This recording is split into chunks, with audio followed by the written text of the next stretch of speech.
अस्सलाम वालेकुम। Welcome to एम राद।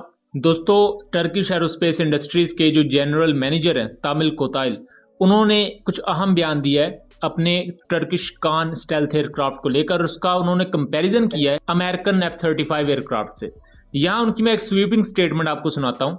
उन्होंने ये कहा है कि जो हमारा यानी कि टर्की का कान एयरक्राफ्ट है वो अमेरिकन F-35 से भी बेहतर है, और इसके बारे में उन्होंने दो दलाइल दिए हैं। अब इस चीज को खबर के तौर पर तो हर किसी ने शेयर किया हुआ है कि उन्होंने ये कहा है, लेकिन हम इस चीज को एनालाइज करेंगे कि जो तामिल कोताइल ने बात की है ये कितनी ज्यादा अहम है, क्योंकि पाकिस्तान और तुर्की भी इस कान एयरक्राफ्ट को फ्यूचर में अपनी इन्वेंट्री में लेकर आएंगे। तो इस बारे में कुछ चीजें क्लियर होना जरूरी है। बहरहाल मैं बताता चलूं कि तामिल कोताइल ने यह कहा है कि तुर्किया का जो कान एयरक्राफ्ट है ये अमेरिका के F-35 से भी बेहतर है। यहां उन्होंने जो अहम बात की है कि जो F-35 है वो 6 टन का पेलोड कैरी कर सकता है, यानी कि 6 टन के फ्यूल या उसके अलावा वेपन्स कैरी कर सकता है, जबकि कान एयरक्राफ्ट 10 टन का पेलोड कैरी कर सकता है।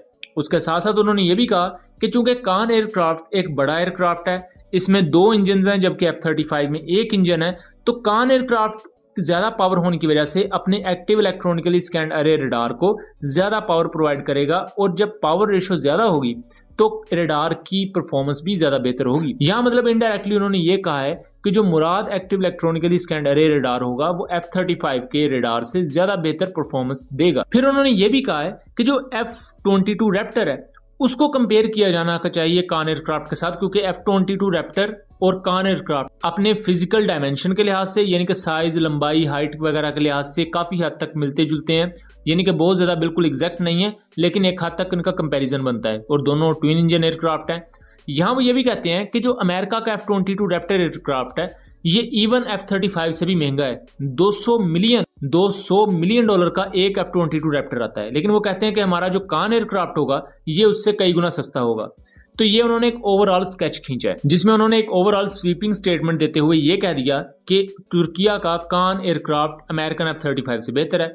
अब जरा हम आते हैं इसके एनालिसिस की तरफ। तो जो उन्होंने पेलोड की बात की है वो बात उनकी बिल्कुल ठीक है कि कान एयरक्राफ्ट का जो पेलोड है वो F-35 से ऑलमोस्ट डबल है, लेकिन ये अहम चीज ये है कि आज के दौर में पेलोड जरूर मैटर करता है, लेकिन उसके साथ साथ एवियोनिक्स, आपका helmet mounted display and side system, और आपका स्टेल्थ, इसके अलावा बहुत सी दूसरी चीजें, यानी कि वेपन अगर लेकर भी ज्यादा जा रहा है तो किस किस्म के वेपन लेकर जा रहा है, वो वेपन कितने ज्यादा बेहतर है, ये तमाम चीजें मैटर करती हैं किसी भी प्लेटफॉर्म के। अगर हम सेंसर्स की बात करें तो F-35 उस मामले में बहुत मैच्योर एयरक्राफ्ट है, उसकी कई सालों की सर्विस है। इवन इतने सालों की सर्विस होने के बावजूद भी F-35 में कई दफा सॉफ्टवेयर ग्लिचेस देखने में आए हैं, जिसको लेकर F-35 का ब्लॉक 4 बनाया जा रहा है, जो कि नेक्स्ट जनरेशन से भी नेक्स्ट जनरेशन होगा, और उसमें TR3 सॉफ्टवेयर को इंस्टॉल किया जाएगा, यानी कि पूरे का पूरा वो सेंसर सिस्टम एक होगा, सेंसर सूट आप इसे कह सकते हैं। उस वक्त तक कान एयरक्राफ्ट को भी डेवलप किया जाएगा, यानी कि ऑपरेशनलाइज कर दिया जाएगा। तो तब ये कंपैरिजन होगा F-35 के ब्लॉक 4 के दरमियान और कान एयरक्राफ्ट के ऑपरेशनल एयरक्राफ्ट के दरमियान। इस वक्त जो कंपैरिजन किया जा रहा है वो पुराने F-35 और मौजूदा जो एक बेसिक कान एयरक्राफ्ट का खाका उसको कंपेयर किया जा रहा है, जो कि ज्यादा मुनासिब या बेहतर चीज नहीं है। एक वो एयरक्राफ्ट जो कि सर्विस में मौजूद है और डिप्लॉयड है, उसका मुआवजा एक प्रोटोटाइप फेज में मौजूद तैयारे से नहीं किया जा सकता प्रॉपरली, क्योंकि कान एयरक्राफ्ट में अभी पूरी तरह सेंसर्स को पुट नहीं किया गया। फ्यूचर में अभी बहुत सी चीजें इसमें ऐड होने वाली हैं। इसमें अभी रडार को लगा के टेस्ट किया जा चुका है, इसके फ्लाइट बाय वायर सिस्टम को, रडार एब्जॉर्बेंट मटेरियल को टेस्ट किया गया है, लेकिन जो इंटरनल सॉफ्टवेयर सिस्टम्स हैं जिसे हम एवियोनिक्स कहते हैं उसको प्रॉपरली अभी टेस्ट नहीं किया गया। और कान एयरक्राफ्ट की अभी तक 2 परवाजें हुई हैं। लेकिन अगर पेलोड कैपेसिटी की बात की जाए तो कान एयरक्राफ्ट F-35 की निस्बत ज्यादा BVR मिसाइल कैरी करने के काबिल होगा, जिसकी वजह से टर्किश कान एयरक्राफ्ट को अमेरिकन F-35 पर एक एज देखने को मिलता है। लेकिन ये एज और भी ज्यादा बेहतर होगा अगर उस वक्त तक टर्किश BVR मिसाइल, जो कि तुर्की और पाकिस्तान मिलकर BVR मिसाइल बना रहे हैं, वो उस वक्त के अमेरिकन BVR मिसाइल से बेहतर हो या उनकी टक्कर का हो, तो फिर हम कह सकते हैं कि being a twin engine aircraft कान एयरक्राफ्ट बेहतर है अमेरिकन F-35 से। लेकिन अगर जो पाकिस्तान और तुर्की मिलकर BVR मिसाइल बना रहे हैं वो उतना बेहतर नहीं होता, तो फिर जाहिर बात है एक डिसएडवांटेज रहेगा, या एक ये कंप्रोमाइज होगा कि चलें BVR मिसाइल ज्यादा बेहतर अमेरिका का है, लेकिन ज्यादा BVR मिसाइल तुर्किया का कान एयरक्राफ्ट लेकर जा सकता है।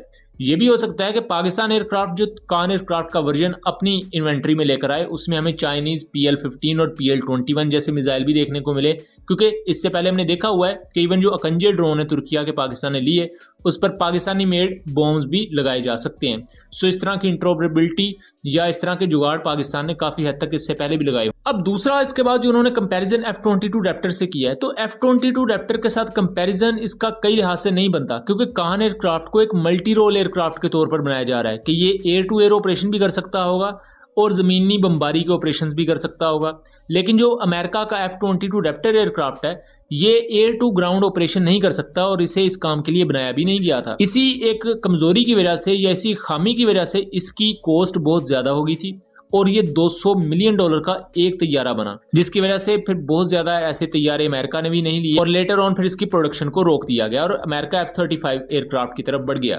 सेम ये काम कान एयरक्राफ्ट के साथ नहीं किया जा सकता। कान एयरक्राफ्ट को एक मल्टी रोल एयरक्राफ्ट के तौर पर मार्केट में लेकर आना होगा अगर तुर्की चाहता है कि इसे बाकी कंट्रीज भी लें और बाकी कंट्रीज इसको अपनी एयरफोर्स में लेकर आएं, क्योंकि एक एयरक्राफ्ट जो ऑलरेडी 5th जनरेशन का है और वो अच्छा खासा महंगा भी है और वो सिर्फ एयर टू एयर ऑपरेशन कर सकता है और बमबारी के मिशन नहीं कर सकता, तो वो हमेशा आपको एक डिसएडवांटेज ही देगा। वो कभी भी एक आपको एडवांटेज या बेहतर परफॉर्मेंस फ्यूचर के हवाले से प्रोवाइड नहीं कर सकता।